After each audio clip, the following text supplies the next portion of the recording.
Iaid ke Lympung Ialehkai Jong ke Bosco Inter-School State Basketball Championship R1000 RPR. Sya ke Sngi ke Bahnyo, menta ke Sngi khat atrik unailar ke bala pelong, bat penyaid ke Sngi High Secondary School haringkat ke Jinget Relang, bat ke Meghalaya Basketball Association.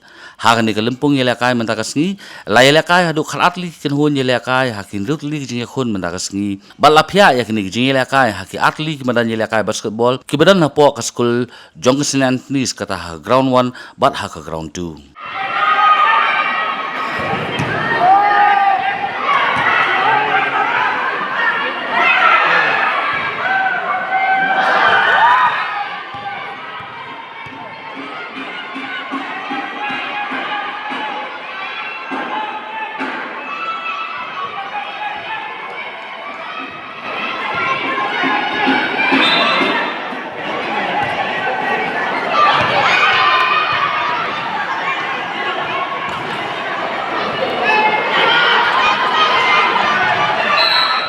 Since 2014, our country has been plagued by divisive forces. TMC is in Meghalaya with the mission to empower the people, uphold the ethnic cultures and traditions, celebrate the sacred land. To oust the proxy BJP government from Meghalaya, be the change, support TMC by calling on 96877 96877.